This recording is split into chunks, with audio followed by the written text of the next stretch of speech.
All right, let's dive in. We're looking at something pretty exciting today, maybe a glimpse into the future of electric motorcycles. Yeah, it definitely feels that way. The sources paint a picture of a bike that's really trying to push the boundaries. Absolutely. And that's our plan for this deep dive. We've got this collection of sources all centered on one concept, the Zeno Emara 2026. hmm And our job is basically to unpack it all, pull out the key details, the vision, the numbers, the cool features, how it stacks up. Against the competition, Yeah, yeah. And just get a real feel for what makes this bike tick and what it might mean for electric bikes overall. exactly. We want to give you the essential info, explore the thinking behind it, look at the tech, see where it fits in the market, and, be honest about the pros and cons mentioned. Okay, so let's start with that big idea.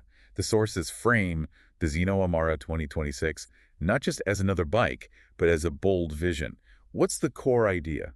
Well, it seems the main goal is to really redefine what an electric motorcycle can be. It's not just about swapping out the engine. It's about blending really advanced tech with sustainable performance and wrapping it all in this, well, futuristic look. So, aiming for that sweet spot then, attracting riders who care about the planet but still want, you know, serious speed and style. That's the idea. And tech fans, people who just love speed, they seem to be the target audience too. Makes sense. The message seems to be going electric doesn't mean you sacrifice the thrill. Precisely.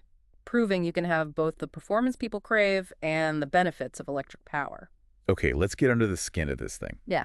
Based on the sources, what are the core specs? What makes it go? Right. So fundamentally, it's a fully electric powertrain. Power output is estimated around 150 horsepower. Which is about 112 kilowatts. Pretty hefty. Yeah, and the big plus with electric, which they highlight, is that instant torque delivery. Yeah. No waiting. You twist the throttle and you just go.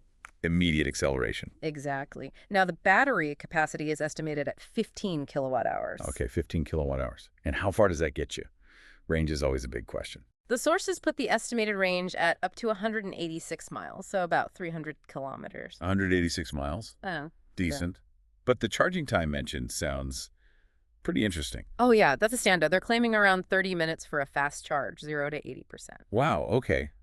That is fast. Yeah. Makes it much more practical. Definitely. And to manage all that, it uses a liquid-cooled system for the battery, important for keeping performance steady and helping the battery last longer. Uh-huh. What about suspension and brakes? Anything noteworthy there?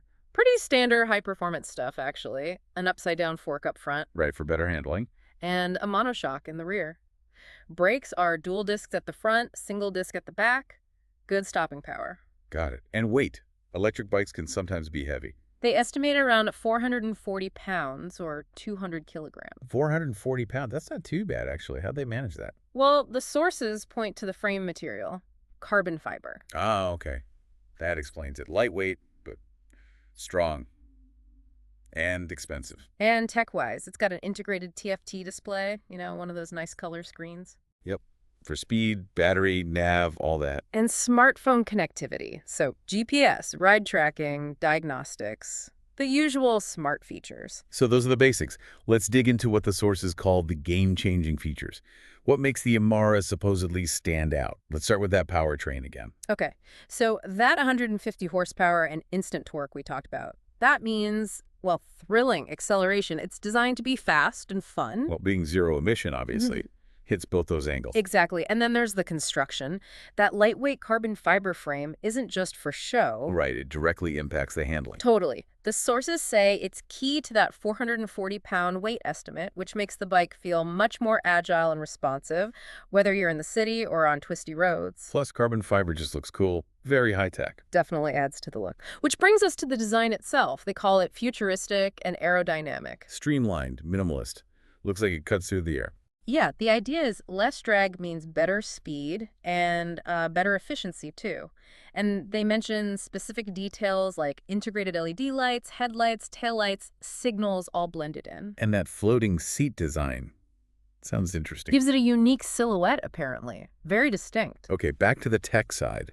That TFT display and smartphone connection. What does that really offer the rider? Well, the TFT puts all the crucial info right where you need it. Speed, battery level, maybe navigation prompts. Clear and easy to read. And the smartphone link adds more layers. You get GPS, you can track your rides, check the bike's status, maybe even control music or calls. Uh-huh. It also enables customizable riding modes. The sources mention Eco, Sport, and Trek. So you can tweak the bike's behavior, like dial it down for range or crank it up for fun. Exactly. Tailor the power delivery and maybe other settings to suit where you're riding. And this all falls under what they call sustainable performance. Right.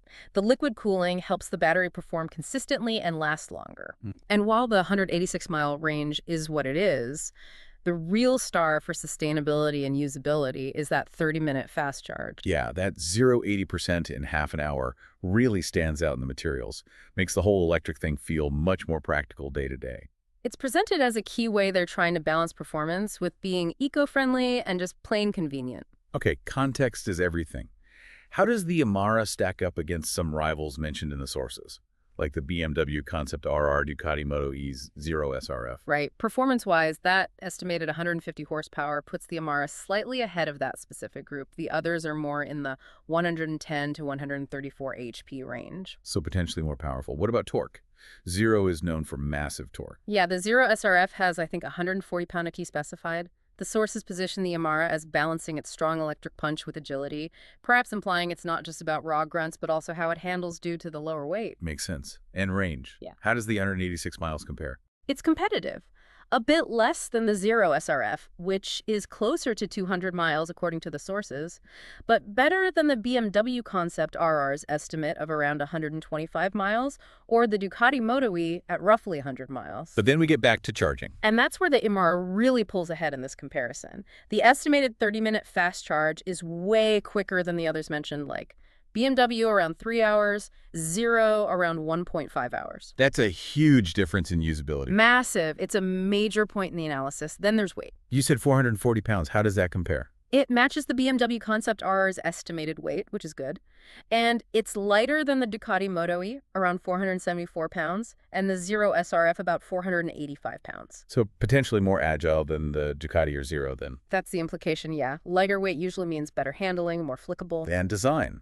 Obviously subjective, but how is it positioned? The sources contrast the Emara's very modern aerodynamic style with, say, BMW's more minimalist look or Ducati's obvious racing focus. Different flavors of futuristic, maybe. Yeah. What about cost? Always a factor. The estimate is $25,000 to $30,000. Okay.